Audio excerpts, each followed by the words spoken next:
Hello and welcome to the New Persian Times, a platform created to raise awareness on all things Iran. I am your host, Andy Alem, but my friends call me Ayin. My guest for the 7th episode of the podcast is Sarah Raviani, a first-generation Iranian-American human rights activist. She and her collaborative colleagues participated in the most significant legislative effort to emerge from the American Diaspora who were in support of the Iranian protests in 2022 and 2023, called the MAHSA Act. The Mahsa Amini Human Rights and Security Accountability Act, also known as the MAHSA Act, is a bill that was first introduced to the 117th Congress in the wake of the Women Life Freedom protests in Iran. Its intention is to put sanctions on the leaders of the Islamic Republic of Iran. The bill was reintroduced as H.R. 589 to the House of Representatives and as S-2626 in the United States Senate in the 118th Congress. The H.R. 589 was considered under suspension of rules and was passed by the House floor with an overwhelming majority of the representatives voting for it. 410 representatives voted for the MAHSA Act, 209 Republicans and 201 Democrats. Representatives Ilhan Omar, Thomas Massie, and Cori Bush voted against the bill, and 20 representatives did not even vote. The MAHSA Act's Senate companion bill was introduced to the Senate by Senators Marco Rubio and Alex Padilla on July 27, 2023. According to the Iran International News, Senator Ben Cardin is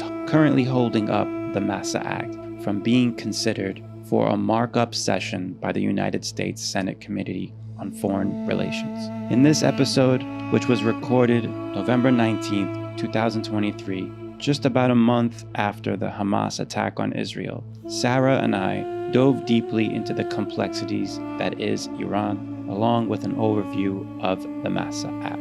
I do not claim to be a journalist or an activist, but simply a man trying to connect two parts of this dividing world. All commentary is strictly my personal opinion from knowledge that I've obtained and gathered and experienced throughout the time of the recording. However, I do welcome you all to join me on this journey of growth, curiosity, learning, and evolving in all dimensions. I thank you for your time, and I hope you enjoy the conversation.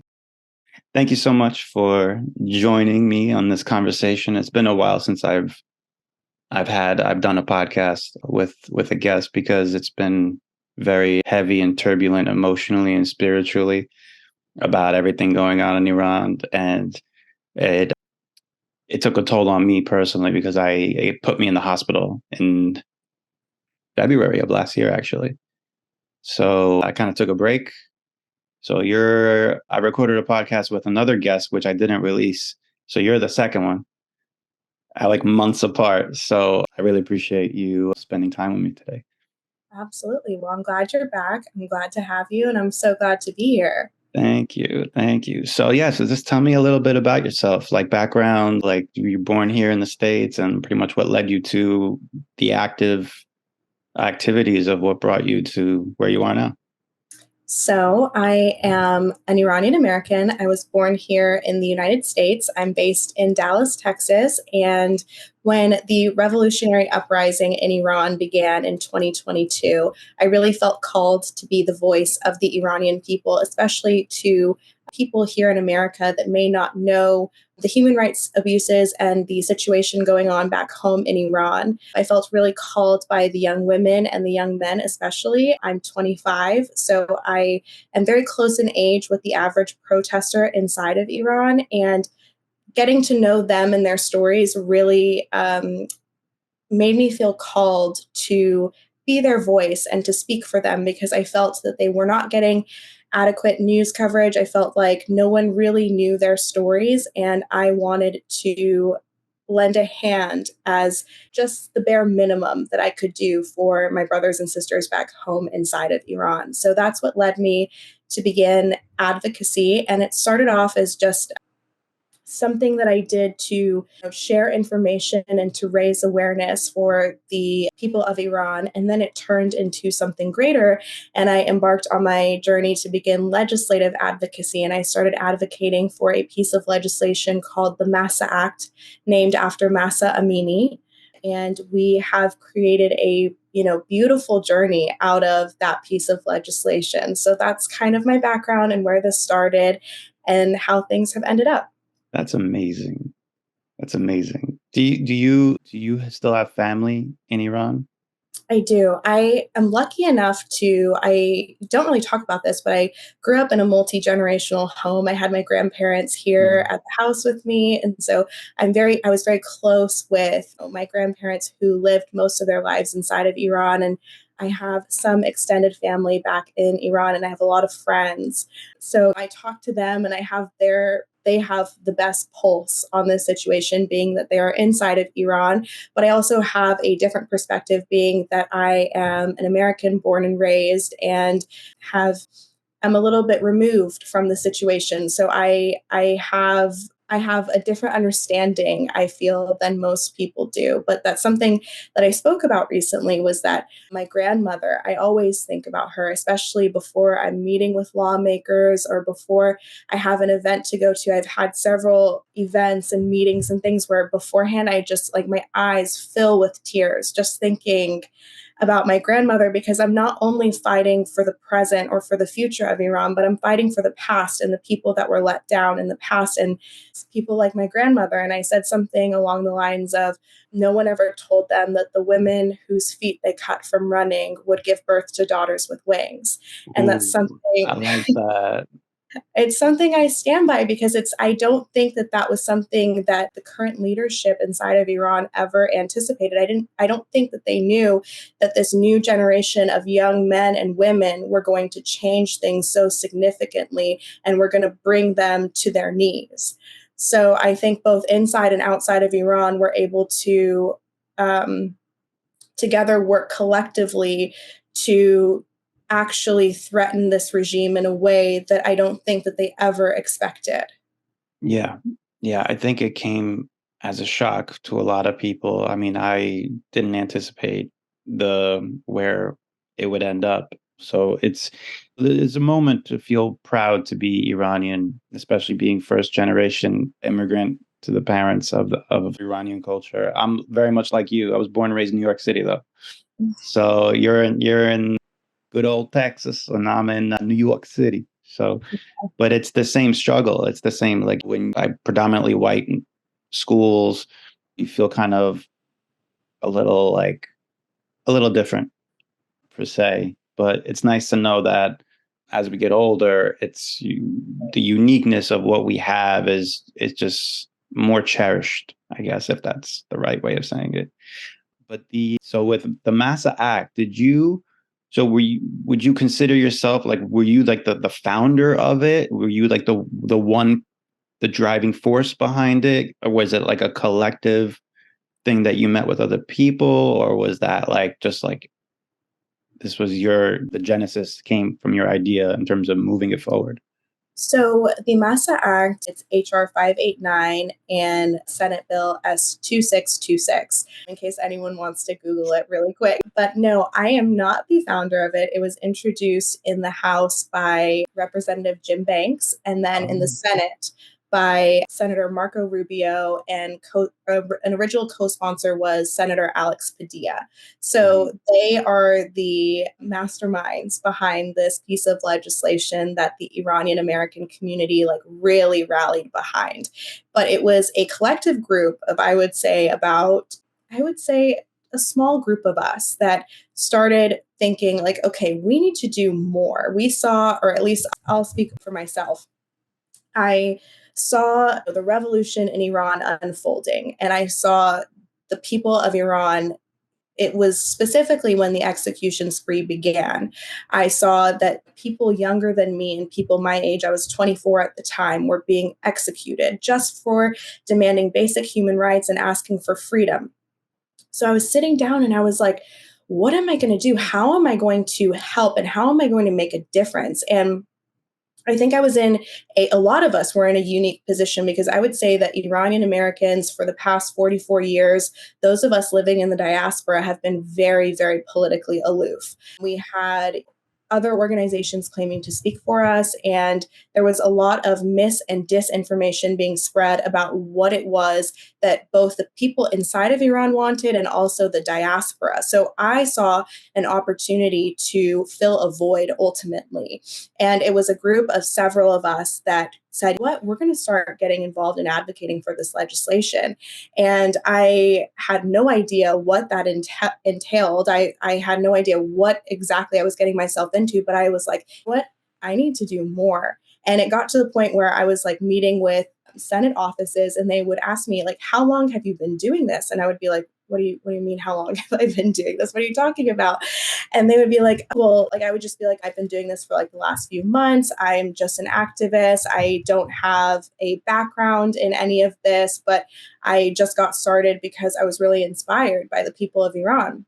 And they're like, oh my gosh, I thought you had a degree in this. We thought you were like a professional lobbyist. And I was like, no, this is really just a passion project for me to help the people back home. And so it's been very interesting to, take on this whole new world because it's been a learning experience for all of us in, how to mobilize, what to do, what to say, how we can help, and how to ultimately progress this legislation. I didn't really know anything about the legislative process or how bills became laws or what that even meant prior to starting legislative advocacy. But that was part of also, the beautiful aspect of it was that we were all, as Iranian Americans, especially young Iranian Americans, learning together how we were going to mobilize and what we were going to do to progress this legislation forward. Yeah, to throw yourself to the unknown, it takes a lot of courage. So definitely commend you on that. Just by looking at you, I would assume the same. Like, you look like you've been doing this for a long time, and it's why not lean into it? So I think if anything that's going to help move that needle forward in the right trajectory, I think it's for a good cause. So you mentioned the executions and the imprisoned. So we just found out Tumaj got released. So again, so much has happened. The time that I wanted to schedule you, and then like he gets released. We could talk about Reza Pahlavi and his family too, because he just made like a really good 3-hour appearance on Patrick Bet-David on his podcast, which I recorded. So I'm going to release parts of that too. What are your? I was told that when Tumaj got released, apparently he was released just to treat his injuries. Apparently, there's a lot of rumors going around already because he had posted on his official Instagram, which is what I post, and apparently there's talks about him like, all right, that it's really just released on bail just for him to treat his injuries. Maybe it's to quiet down the public. Who knows? Do you have any thoughts on that, or have you heard anything? So, just my opinion is that the regime in Iran has faced a lot of backlash, given that there's a lot of finger pointing with the recent Hamas attack on Israel. So, I'm obviously so ecstatic that Tumaj was released, but I can't help but think that there is an ulterior motive behind it, and that possibly it was because they're trying to prove to the world, hey, look, world, we're not as bad as everyone says we are. We are releasing political prisoners, and look at us. We're the great government. They call themselves a government. Can you even really call them a government? They're a mafia for sure. Yeah. So I don't know who they're trying to prove it to or what they're trying to prove, but bottom line is that I'm happy that he was released. I just hope that he doesn't face further persecution, and I wish that it were unconditional because he's released on what I have heard is a temporary bail. So I believe he will still have to face whatever kind of trial or whatever they do back there inside of Iran. And so I wish it were unconditional release, and I wish that he could be truly free. I don't think that anyone is safe under that regime because we as Iranians know what they're ultimately capable of. Yeah, agreed. In terms of like, yeah, it was sort of bittersweet seeing that news. It's like I was really happy to see that, but then I showed my mother, and she was like, "Yeah, that's an old photo of him." And Yeah. then she was like, "Yeah, the government has probably got into his Instagram account and made that announcement, which now went viral. Apparently, his hashtag is viral." So it's. I agree with you in the sense where there could be an ulterior motive. I mean, they care very much about the optics. I mean, that's what corruption does. Right. It's heavy stuff.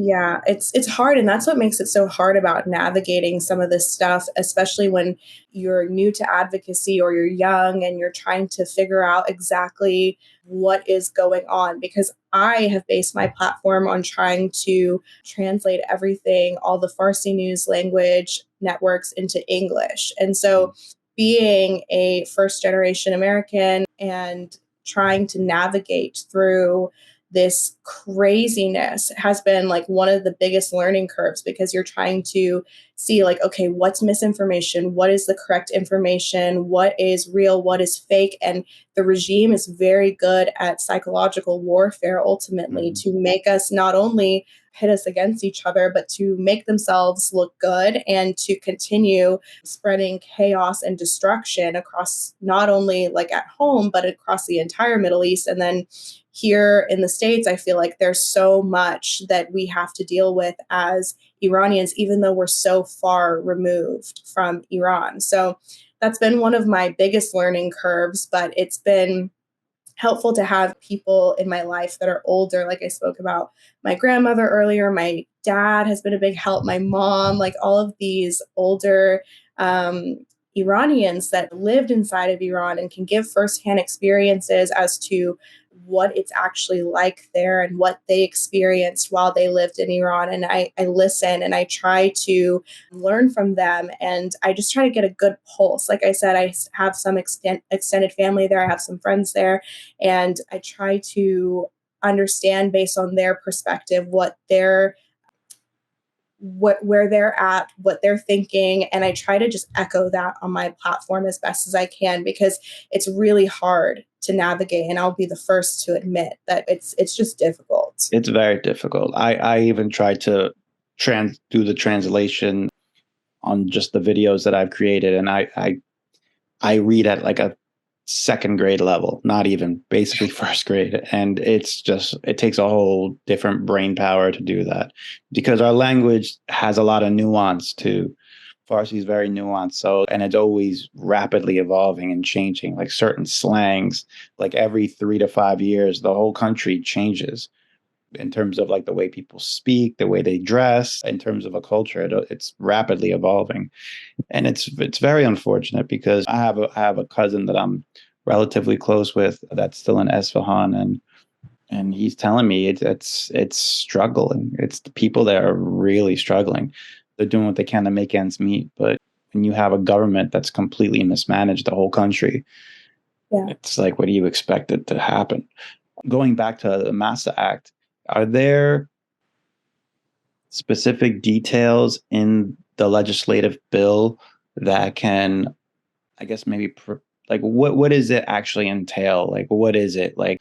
I'm not saying for you to discuss a line by line, but in terms of its general essence, how can it help Iranians, and how could it help the foreign relations between America and Iran? I mean, what does it actually do? So, the MAHSA Act is a piece of legislation that calls to codify the sanctions on the supreme leader and the president of Iran and their offices for committing human rights abuses and supporting terrorism. So, in practicality, what would change if this bill went into law would be the fact that these sanctions that are currently present on the supreme leader and the president would be legislative sanctions. They would no longer be based on executive order where an administration can decide to remove those sanctions. There would need to be congressional approval under the MAHSA Act. So that is something that is important, because we saw when there was a desire to return to the JCPOA, something that the Biden administration considered was removing the executive order sanctions on the supreme leader and president of Iran. If we had something like the MAHSA Act in place, that would no longer be an avenue that they could go down to remove those sanctions without any congressional oversight. The second component that is different is that they are being sanctioned for human rights abuses specifically. And that's something that they have not been sanctioned for in the past. And the third thing that makes it very special and very important is the fact that the Iranian-American community as a whole has rallied behind this legislation. Like I said, the Iranian-American community has been very politically aloof, unfortunately. And I say unfortunately because it really is a misfortune, especially given the fact that our community is very well educated, our community is very wealthy and more than capable to engage in politics. But so far, we have had a void, like I said earlier, there on the Hill in Washington, D.C. So the fact that the community has really rallied behind this legislation to propel it forward has been something that's been very special and very important to me, because I feel we're building the framework for future legislation and really shaping the Iran policy discussion and actually bringing the voice of the people of Iran here to the United States. And so I think that that's something that's very, very important for us. And we've learned how we can use our voices and the best avenues to go down to ultimately make our voices heard. So the MAHSA Act basically really does put a dent in the regime's, I guess, dealings and the way that they do things, right? Like they wouldn't be able to maneuver or do things the way that they are doing now. I would say that it would make a dent in the fact that it would make a very big statement if this were implemented into law. It would make a statement that, hey, look, the Iranian American community can organize to rally behind something. And also it would show that us as Americans and our lawmakers are not going to stand for the human rights abuses and the support for terrorism that they have committed. So ultimately, is it symbolic? It can be if you look at it from that perspective. But if you look at it from the opposite angle, that, hey, look, this is a piece of legislation that is for the Iranian American people and led by the Iranian American people, then there's a lot of layers to it, if you can see what I'm saying. But as far as like sanctions go, this is not like the be all and end all of Iran related sanctions. And then not to mention, I haven't mentioned this, but it's named after Mahsa Amini. So if we have United States law, that was something that was one of my driving factors in the beginning, was I want her name to be United States law. And so that was something that was really important to me, because it's also like emotionally significant for us as Iranians to recognize that her life was lost, but it was not in vain. Right. And we saw during the markup, it was done on the 1-year anniversary of her murder. Yeah. So a lot of these milestones and things like that, they've been on symbolic dates. They've been very special to a lot of us. And so I thank the lawmakers, Congressman McCarthy, who brought this up for a House floor vote on the week of her murder. I think that that was very significant, and it was very special for a lot of Iranian Americans. And we've seen so much support from Congressman Jim Banks, who introduced this bill, to Congressman Corey Mills, who led the amendment to retain the strength of the language of the bill,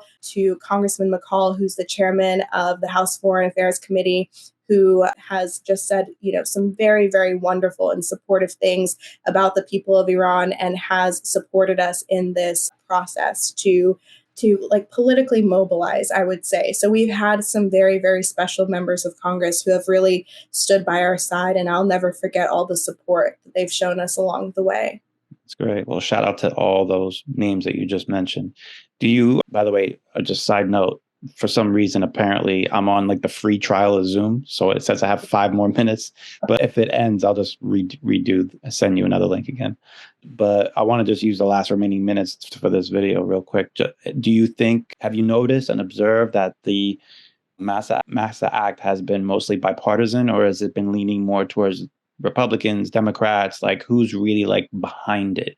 And do you think that's very telling of the current landscape of the political spectrum?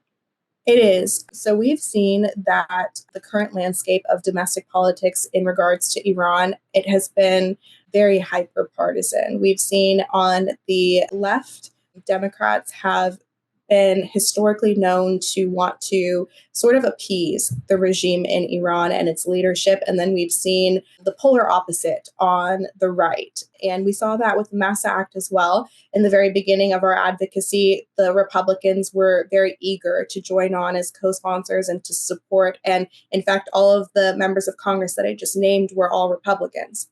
And we've not seen really that same support as far as things go on the Democratic side, unfortunately.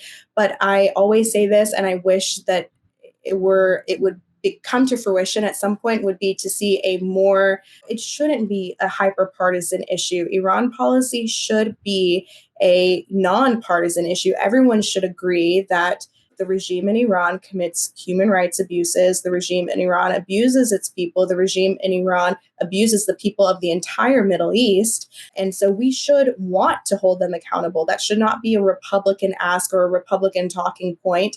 It should be a talking point amongst all lawmakers from every side of the aisle. But unfortunately, we've not seen that. And I think that specifically the JCPOA was kind of a deciding factor where it really split people that maybe were once in the middle to opposite opposing viewpoints. And there is still a desire for many Democratic lawmakers to return to the JCPOA and to engage in negotiations with the regime, which ultimately I do not agree with, as far as the negotiations we've seen, where it's just unlocking billions and billions and billions of dollars, because ultimately we know exactly where that money's going to go. Yeah, that's crazy. We have like 2 minutes left. Okay. But where is the MAHSA Act now? I mean, in terms of its status, is it pending? Is it on the floor of the Congress just waiting to be reviewed?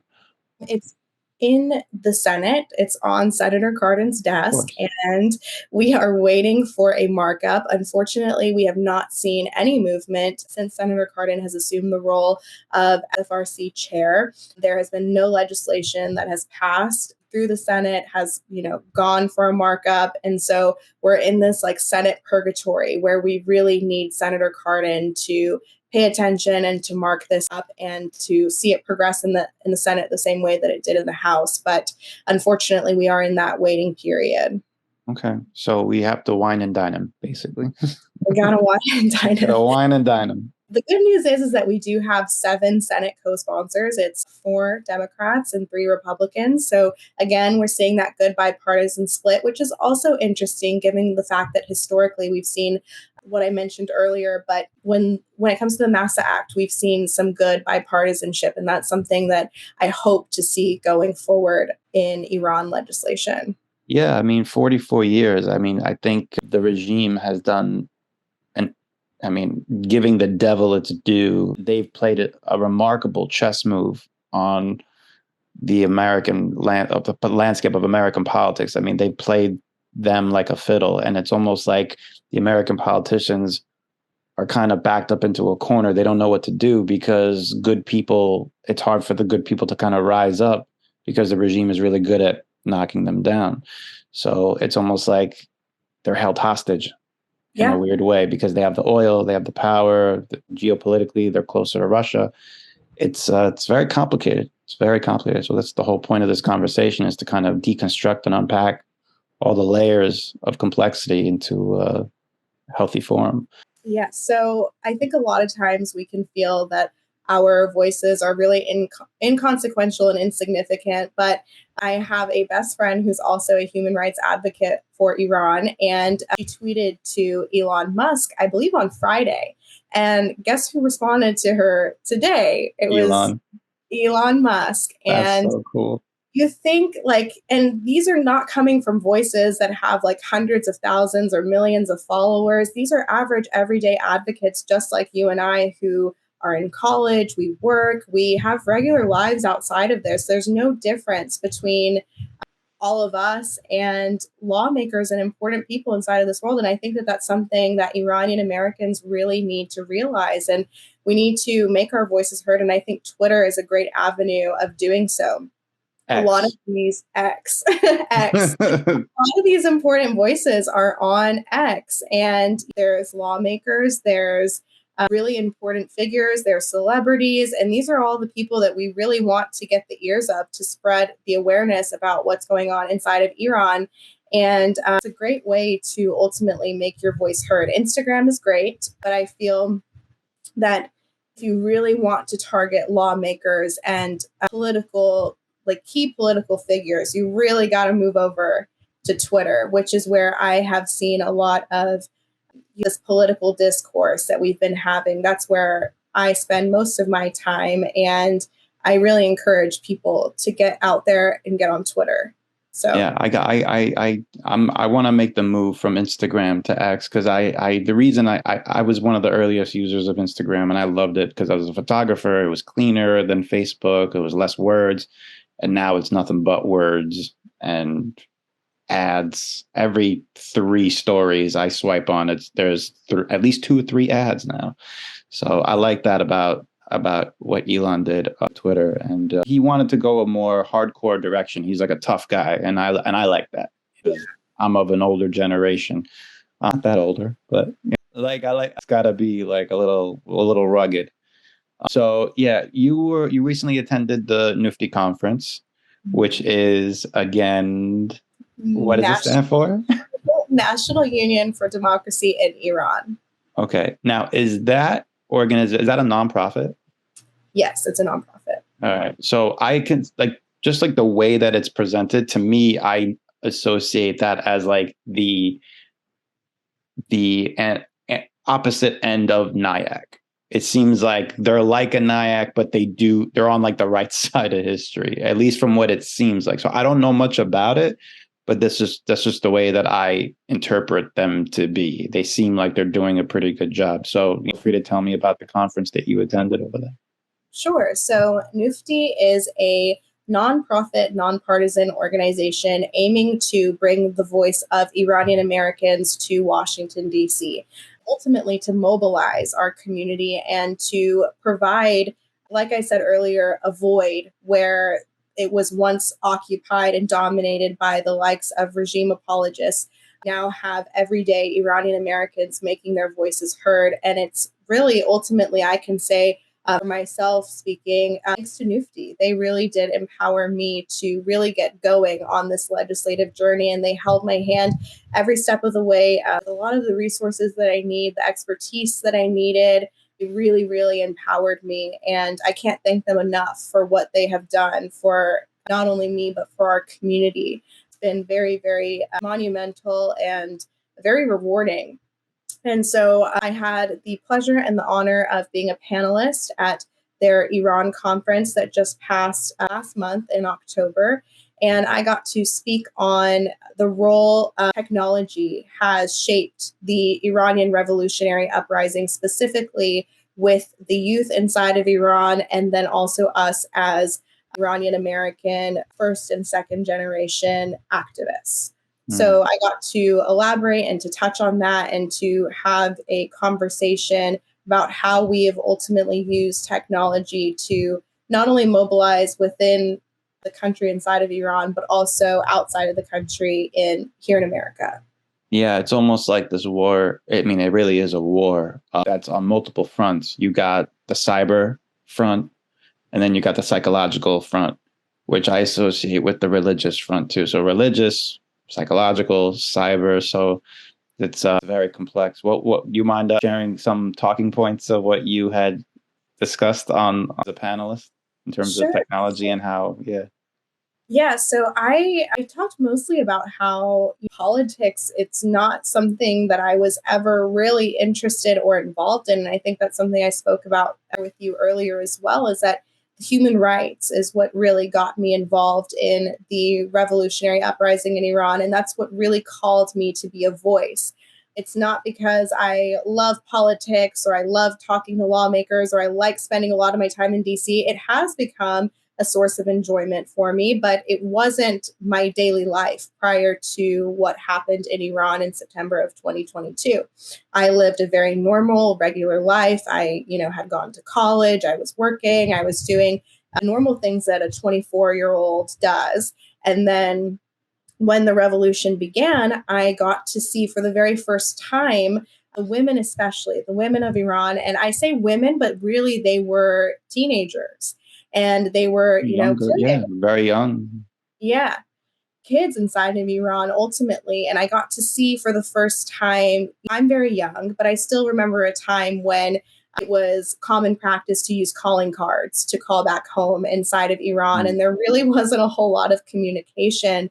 And so we felt as, or I can say I felt as a member of the diaspora, very far removed from the situation inside of Iran. And that changed in 2022 when we were able to get a really good look of, the people inside of Iran and their lives. And we got to see not only Mahsa, we got to see Nika, we got to see all of those young people.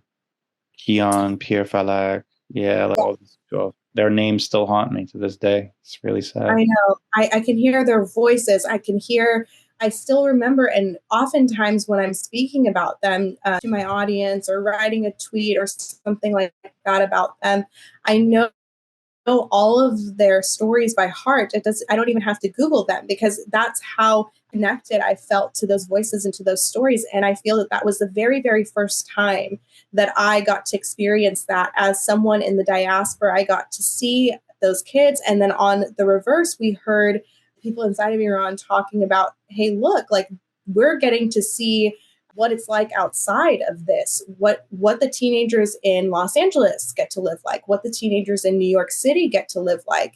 And so why is our life so different than theirs? And I think that both on the outside, like from my perspective, and then also from the inside, that really has shaped the landscape of what is currently happening inside of Iran, that we are seeing from the outside what the people of Iran are having to experience day in and day out. And then on the reverse of that, the people inside of Iran are seeing that we get to live very, very comfortable lives in comparison to what they have to experience. And I know that like my Instagram, I've looked at my analytics recently, and the biggest city that I have users consuming my content from is from inside of Iran, Tehran specifically.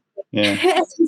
And they're so interested in our lives because it's so different than what they get to see and what they get to experience. And it's really unfortunate, but it also shows, it gives them something to look to and say, hey, look, this is the alternative. This is what life is like inside of a democracy. And so I think that these young kids are seeing for the very first time, like, we could have that ultimately. And so it's really shaped how all of us are interacting, not only with one another, but also sharing this information that we're being able to see for the very first time. So it's been a very interesting journey. But, I think that the power of social media has really shaped the current situation inside of Iran and going forward, what the future is going to look like. Technology has played a huge role in that. Yeah, it's definitely changed our world significantly. I mean, I was born 84, so I've seen the transition. I'm older than Google. It's that I've seen the transition from the arcade Pong, the Nintendo's Duck Hunt, all the way to the cell phone that we have now, and we all take for granted. I don't think we would have the what do they call it? Like civilian journalism, right? Is where where people on the ground are showing stuff. But yeah, it's crazy. I'm curious. Is there any collaboration between Amnesty International and NUFDI at all? Because I know Amnesty has been very active in posting about Iran during that time. I was just curious, is there like a link, or is there a possible collaboration, or should they, based on your observation? What do you think? I think Amnesty, we all are kind of working independently, is ultimately what I've seen. I would love to see more collaborations, especially amongst Iranian-American activists, whether it's activists or organizations collaborating with, some of these bigger voices. But ultimately, I've seen it's basically come down to an individual level of people stepping in and saying, hey, look, I want to make a difference. So this is what I'm going to do to make that difference. So I've seen the most change on an individual level versus from like these bigger organizations like Amnesty International or, you know, the United Nations, which is just like a complete. Yeah, they've proven to really just become a world stage. It's really political theater what they're doing over there, and it's really unfortunate. It's really, really unfortunate. Yeah, that's what I mean. That goes back to the conversation that this sounds so weird. The conversation we were having with Elon Musk earlier was that he cited a United Nations rule as to why the supreme leader of Iran cannot be removed from X. And here I am thinking like, oh my gosh, this is a genocidal maniac who has not abided by the UN Charter since 1979. And we're citing United Nations rules to advocate to keep him on a platform where he's calling for the death of not only Iranians, but also for Americans and Israelis as well. I just, there's a lot. It's a very difficult pill to swallow. I mean, it makes you wonder. I mean, Iranians in general, our culture, I always say this, we're very flawed as a culture. And you could take your pick out of what you want. But I think we're very superstitious as a culture. We tend to doubt a lot of things. And there's always like that looming air of like a conspiracy theory, like someone else is pulling strings. But I'm of the belief that, I don't believe in that stuff. I believe everyone has their own responsibilities. You make your own life. And there's probably some nut thinking, oh, who's paying him to be on board? Like, nobody. Like, this is all my stuff. This is my little makeshift studio. I work have my own entrepreneurial business and create content. That's what I do. I lean into it. So, but I've been very fortunate over the past year, collaborating with these certain protesters, these groups, and from different parts, like from New York to DC, down to the organization in Florida. But the very difficult handling the different personalities of that, because Iranians, we can be very, very set in our ways. I guess where I'm going with this is that do you foresee NUFDI being like a lasting organization that can really like bring real change in changing what's going on? Or do you see it being almost like a knee-jerk response to everything that's happening and almost serving as like the antithesis of NIAT? No, I definitely see NUFDI being a solid solution to what we've been lacking in Washington, D.C. And the fragmentation that is present within our community. We have voices from every single angle that all represent something different, and it's not always in the best interest of the Iranian people. But I think that the majority, if we get together and we really sit down and listen to what each of us wants and what we're advocating for, we have a lot more alike than we have different. And that was something that was really important for our MAHSA Act advocacy, was that we looked at the things that we shared in common and we harnessed those things and we utilized them as tools to really propel the advocacy. We said, okay, hey, look, this person's a good public speaker, so they can, handle media, things like that. This person is good at finding like Iran policy tweets. They're very technologically advanced or capable. So we're going to focus them on doing that. And then we have people are, very organized, so they can handle the organizational side of things. There's a lot of people that are very good at different things within our community. We're a very talented community. So I think if we focus, I think if we focus on a lot of those things that bring us together and that are assets, as opposed to the things that are different, that is what's ultimately going to make us successful. And that's what we've seen with the MAHSA advocacy framework, is that people that are, willing to put those differences aside and strive for something greater than themselves, that's where we've been able to make the most difference. So I think that this is like a learning curve for our community as a whole, where we've had to put aside a lot of those differences, the individuality that I think it's an asset, but as with that being said, it can also be a bit of a curse that we've all been so individually successful. So to, have to work as a collective, it's been a little bit hard, but those growing pains, I think, something that we can all work out. And ultimately, I think it can be a tool to propel us forward in our next steps in whatever that is, whether it's legislative, whether it's whatever the community ultimately wants to undertake as next steps for the ongoing revolution. Yeah. Yeah. So, my God, I'm thinking about so many different things now, but I know we're pressed for time.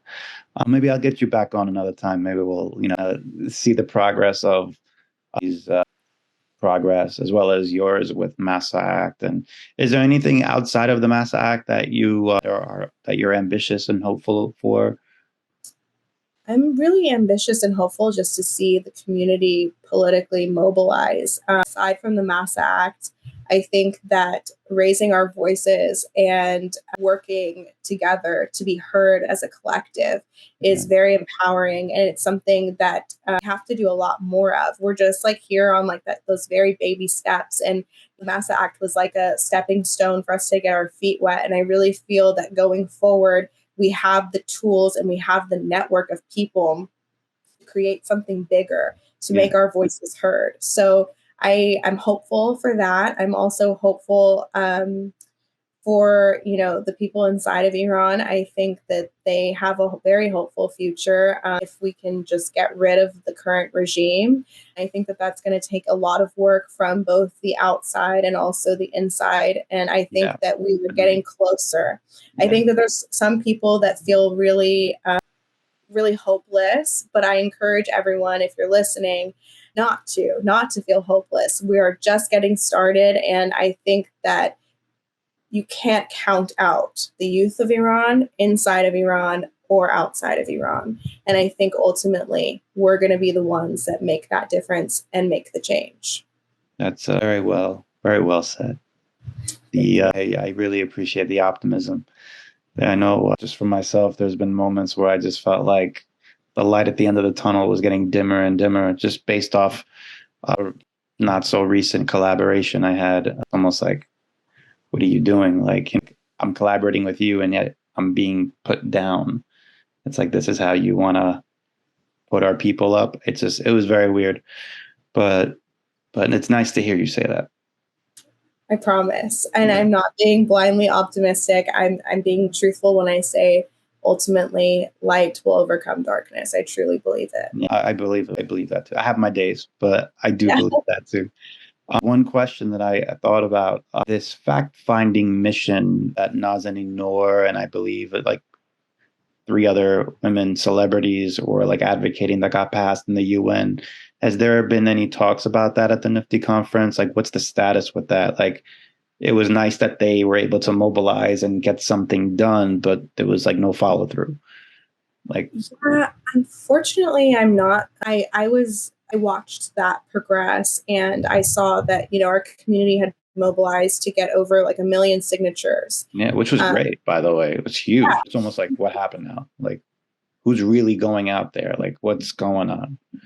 I don't know. And I think back, honestly, I was this month in specific is like a really big month for a lot of the brutality that took place inside of Iran in 2022. November of 2022 was just a very, very dark place for a lot of us. And I look back and I was looking through my camera roll and I was seeing that, there was like a lot of talk that the executions were a rumor and that they weren't happening. And, I think back and I think like, oh my gosh, like the fact-finding mission does exist. Wouldn't this be a perfect time for when the executions have been surging? Just this year alone, 600 Iranians have been executed inside of Iran. And I think since the terrorist attack on Israel on October 7th, I think that it's 114, if I'm not mistaken, that have been executed. And so where are the voices that claimed or said that they were going to step up and were going to advocate for the people of Iran? I feel like we've been completely drowned out and lost ultimately. And so, that it's really unfortunate. Do you think it's not a secret that the IRGC and the government, support Hamas financially.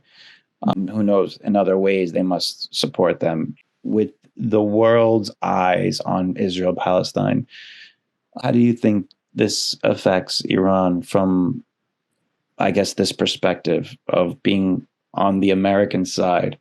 I feel like, I mean, this is just my opinion. I feel like as an Iranian, it puts us in a very awkward position because our culture is so rich with Judaism, with Islam, and a myriad of religions.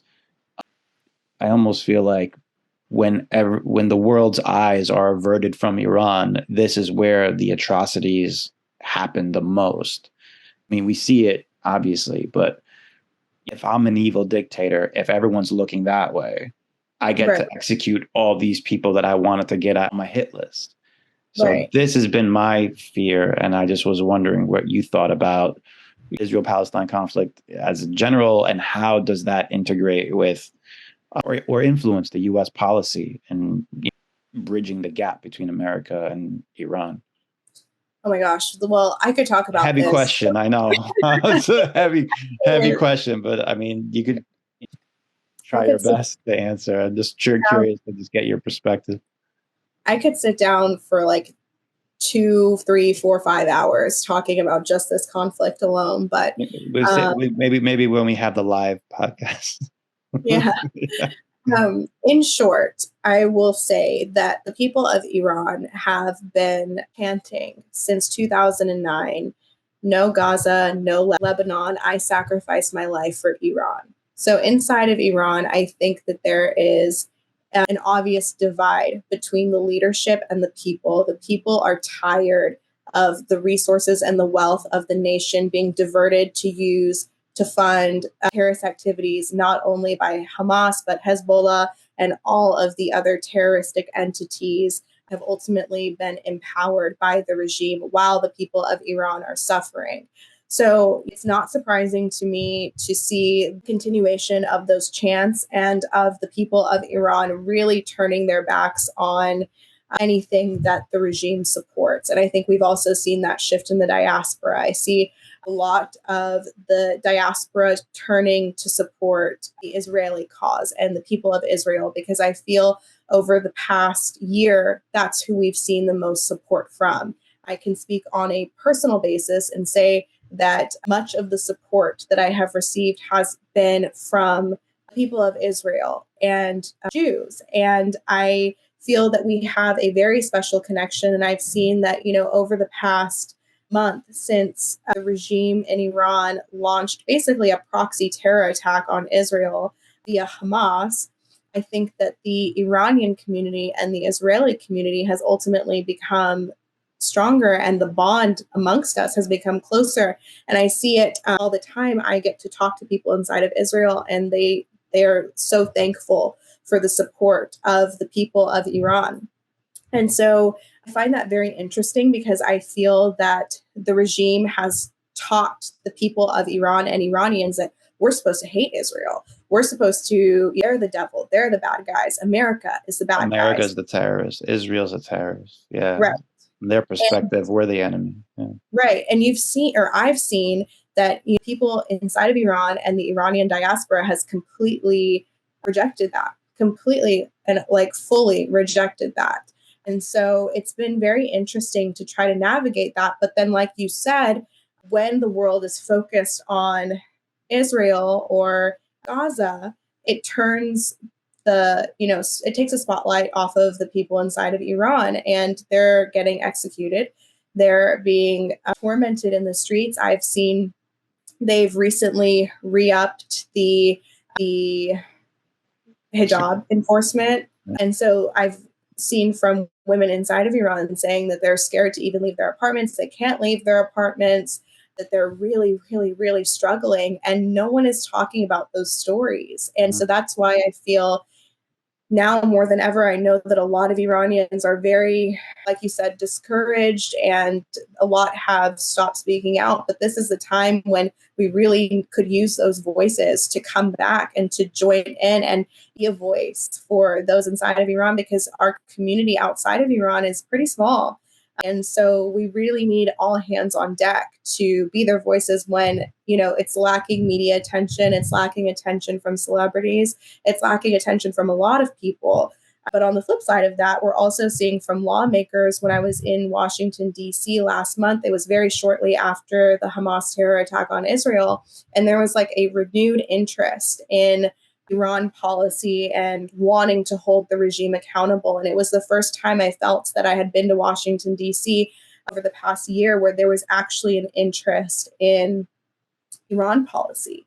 And being the first to introduce certain legislation and to refreeze the $6 billion, there was a lot of talk, a lot of insightful discussions that we were able to have that we were not able to have prior. So that's why I say I could talk about this for probably 5 hours and really lay everything out, because from start to finish, it's a very complex question and I have a very complex answer to it. Right. But ultimately, it's changed a lot for us as Iranians, and for the politically everything has changed a lot in just the past 1 month alone because of the terrorist attack, obviously sponsored by Iran on Israel. Yeah, heavy stuff, very heavy stuff. When are you next going to DC? I'm trying to stay put in Dallas for the rest of the year at least. And then I hope come 2024, I'll be boots on the ground again, back in Washington, D.C., ready to advocate.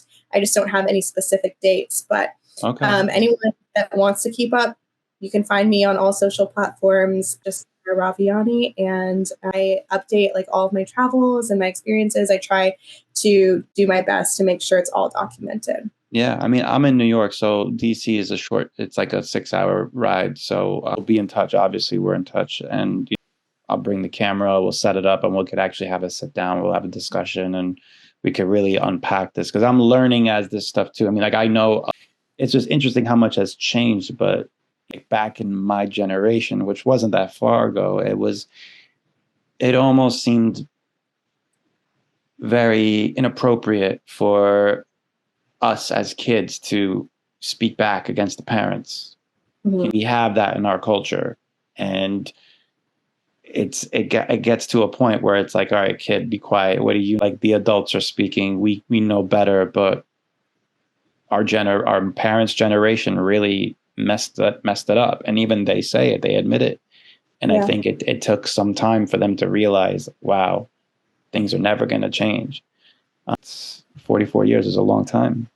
Yeah, put a lot of pressure on our families. We all share that shared suffering, but nobody has a monopoly on that. Everybody's suffering is unique in their own way, and everyone has a right to feel it. But to say that mine's more than yours, therefore I'm entitled to better treatment, or entitled to dictate terms, this is where we need to have more diplomacy, better negotiation, and knowing that, all right, there is a red line, don't cross it. I'm very interested. So I'll definitely be following, and I'll tag you and plug you in. Again, the timer went off right now, so we got 5 more minutes. You see it, right? Can you wrap it up? Yeah. Do you know anything? Well, actually, I wanted to just ask this one. I kind of ended on this one note. So you had the privilege and pleasure of meeting the royal family, Reza Pahlavi, and you met his beautiful wife. How were they like in person? I mean, my family loves them, so I'm just, I was just curious, very interested to talk to you and kind of just see what they were like in person. Well, they are wonderful. And let me just say, they exceed Crown Prince Reza Pahlavi and Princess Yasmin, just exceed all expectations. They are the most caring, wonderful, attentive individuals that I have ever met. And you say don't meet your idols because they're going to let you down. Goodness, no. They are just incredible. Their family is beautiful. They are so kind and so empowering, and they just ultimately want to help the people of Iran. It really just comes down to that. That's really all they want to see, is to see the people of Iran flourish under leadership that empowers the people. And I at the NUFDI conference. The princess was there the whole day in and day out. They're long days. The panels are long and they're tiring. And she was sitting there taking notes diligently and listening and wanted to hear what everyone had to say. And I think that those are just so, like, super admirable qualities in leadership that we so desperately need, because the current regime that we have just absolutely does not. They are the complete opposite of what we see from Pahlavi family. So they're absolutely incredible, though.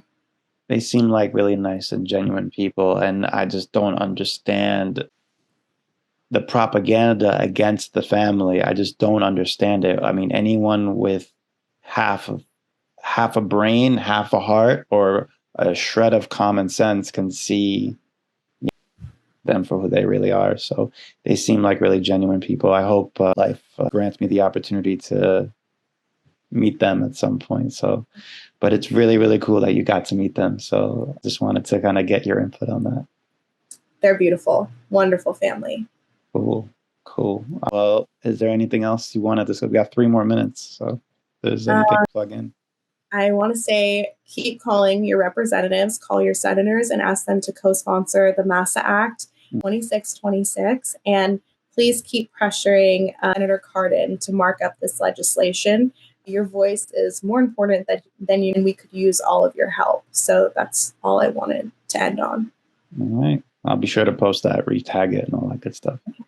All right. Well, Sarah, thank you so much. Really appreciate your time. Yeah. And hopefully we'll get to do this again in DC in a few months. Yes. After the holidays. Enjoy it. Absolutely. Thank you for having me. My pleasure. Have a good night. All right. You too. Bye. Bye.